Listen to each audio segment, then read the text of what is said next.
स्वागत है मेरे चैनल पे। आज इस चैप्टर का आखिरी टॉपिक है, दैट इज बैलेंस शीट। हमने इससे पहले प्रोराटा का टॉपिक देखा था जो आपका 8 नंबर का था। आई होप आप लोगों ने सीख लिया होगा अच्छे से। Good wishes for your exams. अच्छे से पढ़ाई करो और अच्छे से एग्जाम देना, अच्छे नंबर लाना और फिर मुझे बताना कि हाँ मेरी ये वीडियो आपको किस काम आई है। देखो जो आपके बैलेंस शीट का टॉपिक है ये आपका 3 मार्क्स से एग्जाम में आएगा, 3 से 4, ठीक है। 4 मार्क्स से बस आसपास आएगा, कभी कभार ये 3 का आता है, कभी कभार 4 का आता है। और बहुत ही सिंपल सा टॉपिक है, ज़्यादा दिमाग आपको लगाना नहीं है। इसमें 2 तरह के क्वेश्चन आएंगे। एक जहाँ पे बोलेगा कि आपको पूरी बैलेंस शीट बनानी है, कंपनी वाली क्वेश्चन दिया होगा, क्वेश्चन दिखाऊंगा मैं आपको बाद में। या फिर दूसरे टाइप के क्वेश्चन आएंगे जहाँ पे बोलेगा सिर्फ शेयर कैपिटल को दिखाना है, मतलब show share capital in the balance sheet of the company. Company के बैलेंस शीट में शेयर कैपिटल को दिखाओ। तो हम दोनों को समझते हैं। तो दोनों को समझने से पहले इतना समझते हैं कि शेयर वाले जो क्वेश्चन होते हैं शेयर कैपिटल वाले, उसमें बैलेंस शीट अगर बनाओ तो क्या क्या चीज़ें आएंगी। तो ध्यान से समझना बात को। अगर हम एंट्री की बात करें, हम पहली एंट्री करते हैं bank account debit to share application, फिर share application account debit to share capital. तो एप्लीकेशन कट गया, बचा क्या, एक बैंक और एक शेयर कैपिटल, ठीक है। अगर हम दूसरी एंट्री की बात करें, अगर मान लो कॉल्स एडवांस है तो कॉल्स एडवांस पहली एंट्री पे आता था, अगली बार एडजस्ट होकर कट जाता था। कॉल्स स्टार्टिंग में आता था, अगर आपने उन शेयरों को फोरफीचर कर दिया तो वो कट गया, अगर फोरफीचर नहीं किया तो कॉल्स बचा होगा। मतलब क्या क्या बचता था, अगर ध्यान से देखो तो मैं यहाँ लिख रहा हूँ साइड में। एक तो आपका शेयर कैपिटल आता था, अगर शेयर प्रीमियम पे इश्यू है तो सिक्योरिटी प्रीमियम रिजर्व आएगा। अगर शेयर को फोरफीचर नहीं किया तो कॉल्स इन एरियर बच जाएगा, क्योंकि फोरफीचर करते थे तो जितना नहीं मांगा वो क्रेडिट हो जाता था और पहले डेबिट था तो कट जाते थे। तो कॉल्स इन एरियर, अगर फोरफीचर कर दिया और इश्यू नहीं किया तो शेयर फोरफीचर, अगर इश्यू कर दिया तो कैपिटल रिजर्व। मतलब हम अदर देन कैश को हटा दें तो ये 5 चीजें आती थी। इसके अलावा और कुछ आपको दिखेगा नहीं। एक शेयर कैपिटल, दूसरा सिक्योरिटी प्रीमियम रिजर्व, तीसरा capital reserve, calls in arrear, share forfeiture. इसके अलावा क्या आता था, कुछ भी नहीं। अब देखो इनको भेजने के बाद एक लास्ट वो भी लिख देते हैं, मान लो पूरी बैलेंस तो बैंक जो आपने बैंक से एंट्री करी है, तो ये चीजें आती है बस। तो देखो अगर मैं इसको बताऊं तो शेयर कैपिटल किस में आता है, तो शेयर होल्डर फंड में आता है। ये आपने 3rd बुक का चैप्टर 1 पढ़ा होगा जहाँ पे इनके हेडिंग्स और सब हेडिंग्स के बारे में बताया गया है। अगर आपको इसके बारे में नहीं पता तो उसके रिलेटेड भी मेरी वीडियो डली हुई है, मैं भी इसके प्लेलिस्ट उसको डाल दूंगा लिंक में, तो आप डिस्क्रिप्शन में भी देख सकते हो। तो उस वीडियो को फॉर्मेट को देख लेना, क्योंकि फॉर्मेट की बहुत जरूरत है बैलेंस शीट के लिए। अगर आपको बैलेंस शीट का फॉर्मेट नहीं आता तो फिर चैप्टर कहाँ समझ आएगा, क्योंकि फॉर्मेट वाला ही चैप्टर है पूरा। तो देखो आप समझते हैं। तो एक शेयर कैपिटल इसमें आ गया, रिजर्व एंड सरप्लस में आता है, ये भी शेयर होल्डर फंड के अंदर शेयर कैपिटल में आता है। ये मैं थोड़ा सा लिख दे रहा हूँ कि आपको आइडिया लग जाए। ये भी शेयर होल्डर फंड के अंदर रिजर्व एंड सरप्लस में आता है, शॉर्ट फॉर्म में लिख रहा हूँ। Calls in share holder fund में आता है और सब्सक्राइब शेयर कैपिटल से माइनस कर देते हैं। मैं बोल दे रहा हूँ, सुनते रहना। मतलब और शेयर फोरफीचर भी शेयर होल्डर फंड में सब्सक्राइब शेयर कैपिटल में ऐड कर देते हैं, अभी दिखेगा ऊपर। ये आपका सिक्योरिटी प्रीमियम रिजर्व जो होता है, कैपिटल रिजर्व जो आता है वो भी आपका शेयर होल्डर फंड के अंदर रिजर्व एंड सरप्लस में आता है। और बैंक अलग से आता है cash and cash equivalent current assets के अंदर। ये चीज़ मुझे बताने की जरूरत नहीं है, ये आपने पहले पढ़ा, बस मैंने ये बताया कि 6 चीज़ें का इफेक्ट पड़ेगा यहाँ पे आप जब आप बैलेंस शीट बनाओगे कंपनी का, ठीक है। और ये कौन सी चीज़ कहाँ आती है इसके बारे में आपको पता होना चाहिए। नहीं पता तो आप यहाँ पे याद करोगे, और आपको उसके बारे में पता है तो आपको ज़्यादा अच्छे से समझ में आएगा। मतलब अगर आपको बैलेंस शीट के बारे में पता है तो आप रिलेट कर पाओगे और अच्छे से अंडरस्टैंडिंग कर पाओगे चीज़ों को। लेकिन अगर आपको बैलेंस शीट के बारे में फॉर्मेट के बारे में नहीं पता तो आपको यहाँ पे याद करना पड़ेगा पहले तो, ठीक है। तो देखते हैं। तो देखो इसमें 2 टाइप से क्वेश्चन पीछे मैंने फॉर्मेट बना रखा है, क्योंकि मेन चीज़ है फॉर्मेट। अगर आपको फॉर्मेट पता चल गया, क्योंकि इससे ज़्यादा चीज़ें इसके अंदर होंगी नहीं। फिर हम क्वेश्चन की कुछ प्रैक्टिस कर लेंगे आज और अगले वाले लेक्चर में। 2 लेक्चर के बाद आपका पूरा चैप्टर खत्म हो जाएगा और ये पूरा चैप्टर मतलब कितना आपका 14 से 16 नंबर। तो 14 से 16 नंबर की पूरी प्लेलिस्ट आपके लिए, और ये बहुत इंपॉर्टेंट रोल प्ले करेगा आपके अकाउंट्स के पेपर में, क्योंकि नंबर भी यहीं से कटते हैं। तो देखो अगर आपको पूरी बैलेंस शीट बोली गई है बनाने को तो हमें सबको दिखाना पड़ेगा। जरूर नहीं कि हर क्वेश्चन में ये सारी चीजें हो, जो होगा उस हिसाब से दिखाएंगे, लेकिन हम मैक्सिमम पॉसिबिलिटीज को लेके चल रहे। तो बैलेंस शीट बनाओगे और देखो बैलेंस शीट में क्या होता है कि हम चीजों को उसके नोट्स के अकाउंट में, तो आपको एक बैलेंस शीट बनाना होगा, साथ में एक नोट्स अकाउंट बनाना पड़ेगा। तो देखो अगर इस मेन देखो तो एक तो शेयर होल्डर फंड में share capital, reserve and surplus, और एक करंट एसेट्स में कैश एंड कैश। तो 3 ही चीज आती है, एक आता है शेयर कैपिटल, एक रिजर्व एंड सरप्लस, और एक आता है आपका कैश एंड कैश इक्विवेलेंट्स। अगर आपको पूरी बैलेंस शीट बोली गई है तो आपको इतना ही दिखाना है बस, और इसका नोट्स अलग है, देखेंगे उसके बारे में। अगर आपको सिर्फ शेयर कैपिटल के बारे में बोला है तो फिर आपको सिर्फ इतना ही दिखाना है, ये सिक्योरिटी प्रीमियम रिजर्व और ये कैश एंड कैश इक्विवेलेंट नहीं दिखाना। तो वो क्वेश्चन के अंदर लिखा होगा कि आपको सिर्फ शेयर कैपिटल को दिखाना है या फिर पूरी बैलेंस शीट को दिखाना है, उस हिसाब से आपको शो करना है पूरा। तो यहाँ से लेकर यहाँ तक, नहीं तो इतना। और ये देखो यहाँ से लेकर यहाँ तक आपका जो नोट है ये पहले वाले के लिए, देखो नोट नंबर 1 इसके लिए बना है, दूसरा नोट इसके लिए बना है और तीसरा नोट इसके लिए बना है। इनके छोटे छोटे से नोट्स हैं। तो मतलब मेन यही है शेयर कैपिटल। तो अगर आपको शेयर कैपिटल बोला तो ये इतना दिखाओ और ये इतना दिखाओ, ये नीचे का दिखाने की जरूरत नहीं है। और अगर पूरा बोला हुआ है तो ये पूरा दिखाओगे और ये पूरा दिखाओगे। यहाँ पे तो बस ऐसे उतार देना और वैल्यूज लिखनी है, वैल्यूज नीचे से कैलकुलेट की जाती है, तो उसको ध्यान से समझ लो। पहला नंबर आता है शेयर कैपिटल का, जो शेयर फंड में आता है। इसमें 3 तरह के कैपिटल होते हैं। आपने स्टार्टिंग में मैंने चैप्टर के पहले लेक्चर में बताया था, एक होता है ऑथराइज कैपिटल, एक होता है इशू और एक होता है सब्सक्राइब। ऑथराइज का मतलब क्या है कि जितना शेयर्स कंपनी ने के पास लिमिट है कि वो कंपनी पब्लिक को इशू कर सकती है, उसको बोलते हैं ऑथराइज शेयर कैपिटल। फिर जितना कंपनी इशू करती है उसे कहते हैं सब्सक्राइब और सॉरी इशू, और जितने लोग खरीदने आते हैं जिनके बदले हम एंट्रीज पास करते हो सब्सक्राइब शेयर कैपिटल था। तो पहले आप ऑथराइज लिखोगे, दिया होगा उसमें ऑथराइज। तो कुछ शेयर 2 तरह के होते हैं, इक्विटी प्रेफरेंस। अगर दोनों है तो दोनों को जोड़ के लिखोगे, अगर एक है तो उसी की वैल्यू लिख दोगे। तो क्वेश्चन के ऊपर डिपेंड करता है कि इक्विटी प्रेफरेंस दोनों है या फिर सिर्फ इक्विटी है। क्वेश्चन देखेंगे हम, तो आ गया। फिर जितना पब्लिक को हमने इशू किया, इशू के अंदर आ गया, लिख दें यहाँ तक खत्म। अब ये मेन ये है, ये लिखने में कोई परेशानी नहीं है। आप ऑथराइज और इशू लिख दो, सीधे सीधे हो गया। कंपनी ने इतने शेयर लिमिट थी, इतने कंपनी ने इशू किए, चिपका दिया आपने सीधे फटाफट। सब्सक्राइब के अंदर ध्यान से समझना है। तो सब्सक्राइब के अंदर 2 होता है, एक होता है subscribe and fully paid up, और एक देखो ये का पहला, और दूसरा होता है subscribe but not fully paid up. अब अंतर क्या दोनों में? Subscribe and fully paid up का मतलब होता है जितने शेयर्स कंपनी ने फुल्ली मतलब जितने इशू करे उतने लोगों ने सब्सक्राइब कर दिया और पूरे पैसे मिल गए। मतलब 2 बातें होती है, पूरे अगर मतलब जितना इशू करे उतने लोग आ गए तो फुल्ली सब्सक्राइब। जैसे मान लो कॉल है एप्लीकेशन की, वो तो फुल्ली सब्सक्राइब था, जैसे कॉल से समझना। सपोज एग्जाम्पल 4, मान लो 3 call, application 10, allotment 20, final call 50, 3 call है, कुल मिला के जो भी पैसे आते हैं आपके। तो अगर कंपनी ने सारी कॉल मांगी है और सारी कॉल मिल गई है तो किसके अंदर आएगा? वो फुल्ली सब्सक्राइब के अंदर। और अगर मान लो सपोज कंपनी ने सारी कॉल मांगी नहीं मिली तो भी नॉट फुल्ली पेड अप के अंदर, या कंपनी ने सारी कॉल मांगी ही नहीं तब भी किसके अंदर आएगा? नॉट फुल्ली के अंदर। मतलब कैटेगरी क्या है? पूरे पैसे मांगने और मिल जाने फुल्ली पेड अप, पूरे पैसे ना मांगने या ना मिलना नॉट फुल्ली पेड अप के अंदर। तो फुल्ली पेड अप पे जहां पे हमने पूरे पैसे मांगे पूरे मिल गए तो सीधे अमाउंट, जैसे कंपनी ने 1000 शेयर इशू किया तो 1000 × 10 सीधे वैल्यू बाहर लिख दे।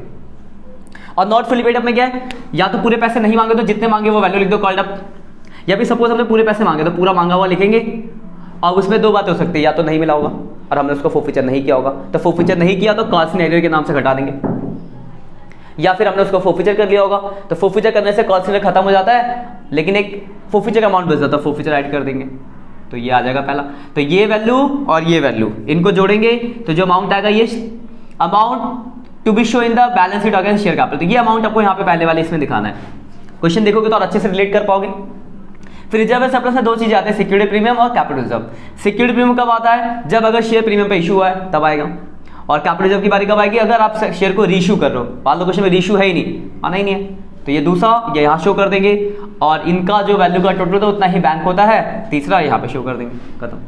तो पूरी बैलेंस शीट है। तो आपको बस एक चीज मेन कैलकुलेट करना है, ये वाला, बाकी दोनों कैलकुलेट करना आसान होता है। इसलिए 90% क्वेश्चन जो आपके आते हैं उसमें सिर्फ शेयर कैपिटल को ही दिखाना होता है। तो आपको सिर्फ ये इतना दिखाना होगा और ये इतना दिखाना होगा। तो ये आपको इसका याद रखना पड़ेगा फॉर्मेट।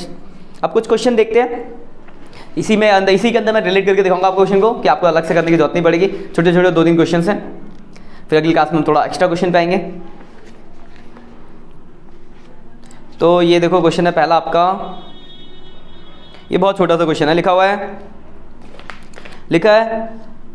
स्ट्रॉन्ग लिमिटेड इज, देखो पहले क्वेश्चन के सबसे एंड बोल दिया how will be show share capital in the balance sheet of strong limited. मतलब कैसे आप बैलेंस शीट में स्ट्रॉन्ग लिमिटेड के बैलेंस शीट में शेयर कैपिटल को दिखाओगे। मतलब आपको सिर्फ ये इतना दिखाना है और ये इतना दिखाना है। अब देखो हुआ क्या इसमें, तो लिखा है एक company register with A capital of 10 lakh divided into 1 lakh equity shares of 10 each. अब देखो इसमें सिर्फ इक्विटी शेयर्स है तो प्रेफरेंस की तो बारी आएगी नहीं, तो 1 लाख इक्विटी शेयर और 10 का 1, यानी ऑथराइज हो गया 10 लाख रुपए। तो 10 लाख ऑथराइज हो गया। इसी में दिखाना होगा आपको सिर्फ ये बनाना होगा, इसका तो कोई सॉल्यूशन भी है तो आप साथ के पेज पे देख सकते हो। तो 10 लाख हो गया, ये है नहीं तो ये 10 लाख आ गया पूरा, ठीक लिखा हुआ है।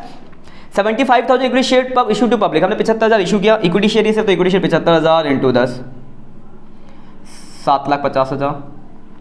तो देखो इशू में आपका 7,50,000 है। ये क्वेश्चन आप बुक में मिला लेना, 8.17 पे है। फिर आगे लिखा है it receive application for 70,000 equity shares, the director called 10 and which was receive. लोगों ने कितना अप्लाई किया? सिर्फ 70 हो गया। और लिखा पूरी कंपनी ने कॉल मांगी, पूरे पैसे मिल गए।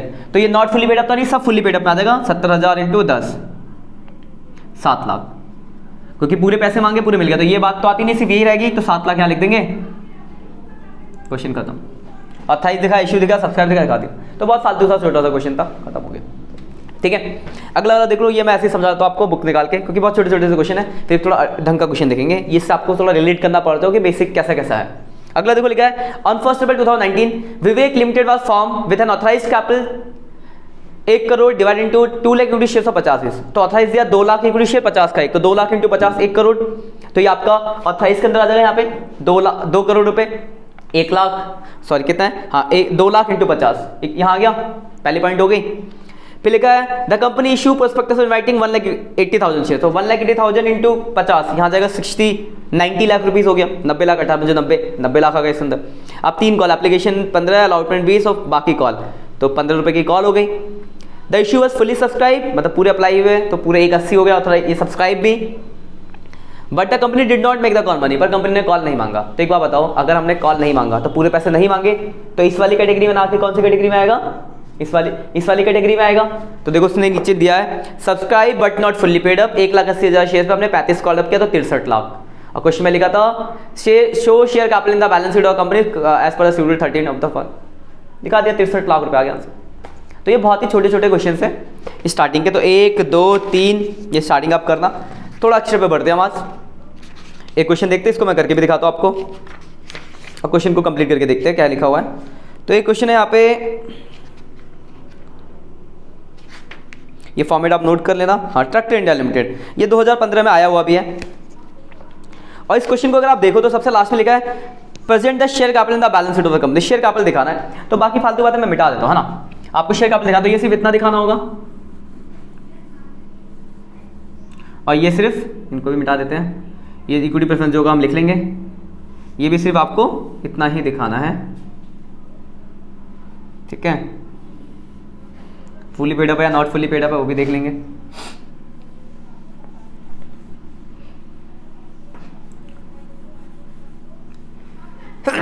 सॉरी,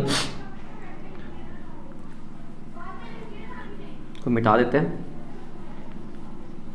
बस फॉर्मेट याद ना, बहुत ही आसान सा क्वेश्चन है। ये आया था आपका 3 नंबर का 2015 में, 4 नंबर का सॉरी। देखो क्या लिखा हुआ है, लिखा है tractor India limited is registered with authority, देखो सबसे लास्ट लाइन करो, present the share capital in the balance sheet of tractor India limited, share capital दिखाना है, अब ध्यान रखना इस बात को। अब जैसे जैसे जो मिलता जाएगा लिखते जाएंगे, तो लिखा है tractor India limited is registered with authorised capital 10 lakh divide into 1 lakh equity shares of 10 each, तो ऑथराइज दिया हुआ है इक्विटी शेयर्स है, तो इक्विटी शेयर्स कितना है, तो 1 lakh equity shares of 10 each, तो 1 लाख इंटू 10 लाख रुपए के हो गए, पहला पॉइंट तो खत्म हो गया आपका। फिर लिखा है the company issue 50,000 equity shares at A premium of 5 पर शेयर्स, तो प्रीमियम से इस पे तो फर्क पड़ेगा नहीं, तो इक्विटी शेयर हमने इशू किए कितने, 50,000 शेयर 10 का 1, तो 5 लाख आ गया, ये भी हो गया। फिर लिखा है अब कॉल बना लेते हैं, देखा एप्लीकेशन पे दो, तो रफली हम वो बनाते हैं application 2, allotment are including premium यानी 3 + 5 और balance on first and final call, 5 रुपये की कॉल हो गई। अब एक बात हो, ये जो प्रीमियम है, प्रीमियम आता है आपका रिजर्व एंड सरप्लस में, तो हम वो तो थोड़ी दिखा रहे, हम शेयर कैपिटल दिखा रहे, तो प्रीमियम का तो कोई रोल ही नहीं आपका, तो प्रीमियम यहाँ दिखाने, अगर हाँ पूरी बैलेंस शीट बनाते तो रिजर्व एंड सरप्लस में प्रीमियम भी दिखाते, पर आपको यहाँ पे शो करने की जरूरत नहीं है, बात क्लियर है। अब आगे देखो क्या लिखा है, the issue was fully subscribe, मतलब जितना इशू किया उतने सब्सक्राइब, मतलब सब्सक्राइब भी कितने हुए 50,000, क्योंकि हमने इशू 50,000 किए। लेकिन आगे लिखा था all the call were receive except the first and final call on 500 shares were allotted to, यहाँ पर एक बंदा जिसके पास 500 शेयर से वो एरियर कर रहा है। अब बस खत्म क्वेश्चन। तो अगर आप ध्यान से देखो तो इसमें 50,000 टोटल शेयर्स है, 50,000 शेयर्स में से ध्यान से समझना बात को, 500 शेयर होल्डर ऐसे जो पूरे पैसे नहीं दे, तो पूरे पैसे देने वाले कितने हैं, 49,500, तो जो ये 49,500 ये फुल्ली पेड अप है, तो याद आएंगे subscribe and fully paid up की कैटेगरी में। ये 49,500 इक्विटी शेयर्स पे हमने क्या करा है, पूरे 10 रुपए मांगे और पूरे 10 मिल गए, यानी 4,95,000। लेकिन जो बाकी ये 500 बच गए, ये तो पूरे पैसे नहीं दे रहे ना, तो किस में आएंगे, subscribe but not fully paid up में। कितने, तो 500 इक्विटी शेयर्स है, कितना मांगा, तो 500 इंटू पूरे 10 मांगे 5,000। अब इनमें दो बातें हो सकती है, या तो ये यहां पे हुआ क्या, पैसा नहीं दिया, कॉस इन एरियर, तो माइनस कर देंगे कॉस इन एरियर, तो 500 शेयर कितना नहीं मिला 5, तो इस पे 2500 आपको मिला नहीं है, तो कितना मिल गया 2500 हो गया पूरे। तो मतलब टोटल 50,000 शेयर्स, 50,000 शेयर्स में से 49,500 शेयर पे पूरा मिला तो फुल्ली पेड अप में, और 500 शेयर पे पूरा नहीं मिला तो 500 नॉट फुल्ली पेड अप में है। तो नॉट फुल्ली पेड अप को कैसे देखा आपने, 500 पे 10 मांगे जिसमें से 5 नहीं मिले। अब इसका जो टोटल होता था वो बैलेंस शीट में शो करके कितना है 4,95,000 प्लस ये 4,97,500, तो ये आपकी पहली हेडिंग में आ जाएगा 4,97,500, और इसी के साथ आपका क्वेश्चन भी क्या हो गया खत्म। तो ऐसे आपको ये कॉल इन एरियर को दिखाना है, समझ गए बात को। एक चीज़ और फोरफीचर और इशू रखेंगे, वो हम नेक्स्ट क्वेश्चन में उसमें डिस्कस करेंगे। तो अब इस लेक्चर को ध्यान से समझना, फॉर्मेट याद रखना। बेसिक देखा हमने 3-4 क्वेश्चंस, और एक ये देखा कि कॉल इन एरियर होता है तो कैसे शो करना है। आज के लिए इतना ही, हैव ए नाइस डे।